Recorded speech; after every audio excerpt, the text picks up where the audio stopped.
جب پالکی محل پہنچی تو پالکی کھولنے پر پالکی میں سے خوبرو شہزادہ برآمد ہوا۔ بادشاہ نے جیسے ہی بیٹے کی صورت دیکھی اس سے لپٹ گیا۔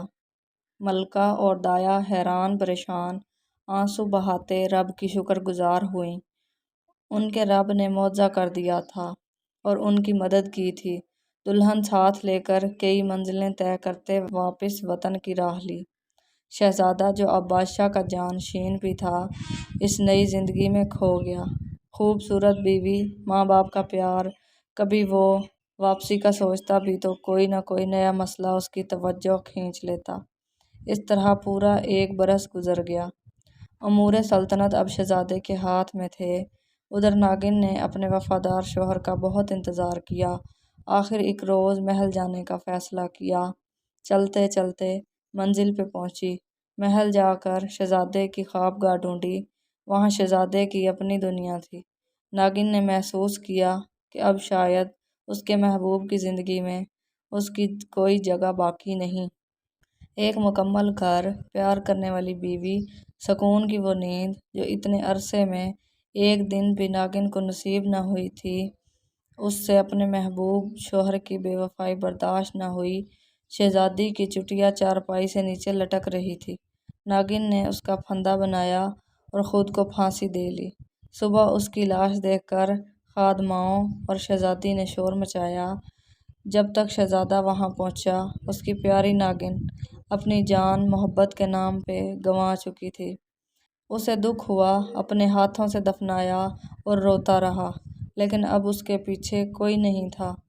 ایک ناگن تھی، وہ بھی نہ رہی۔ اب تو واپسی کا جواز ہی ختم ہو گیا اور وہ دونوں میاں بیوی مثالی شادی شدہ زندگی گزارنے لگے۔ ایک روز باتوں باتوں میں شہزادی نے لاڈ سے شہزادے سے پوچھا، آپ کی ذات کیا ہے؟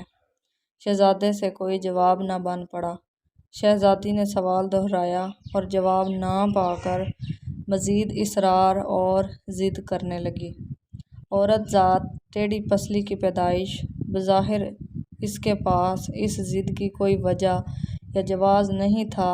اس کے پاس دنیا کی ہر نعمت موجود تھی، لیکن اس نے اس بات کی بنا پر شہزادے سے بات چیت ترک کر دی۔ شہزادے نے بتھیری کوشش کی، منانے کی، آخر کہا کہ اگر تمہیں اس سوال کا جواب لینا ہے تو پھر ہمارے راستے جدا ہوں گے۔ اس جواب کے بعد مجھے کبھی نہ دیکھ سکو گی۔ شہزادی اپنی ضد پہ قائم رہی۔ شرط منظور کی۔ شہزادے نے ایک نظر اپنی پیاری بیوی کو دیکھا، نم آنکھوں سے سلطنت دیکھی، ایک نگاہ خالق کائنات کی طرف توجہ کی، روپ بدلا اور رینگتا ہوا چل دیا۔ دیکھتے ہی دیکھتے نظروں سے اوجھل ہو گیا۔ شہزادی خوف اور صدمے سے بے ہوش ہو گئی۔ اس دن کے بعد شہزادے کو کسی نے نہ دیکھا۔ مجھے کبھی کبھار ہم سب سوشل میڈیا یوزرز اور اس کہانی کے کرداروں جیسے لگتے ہیں۔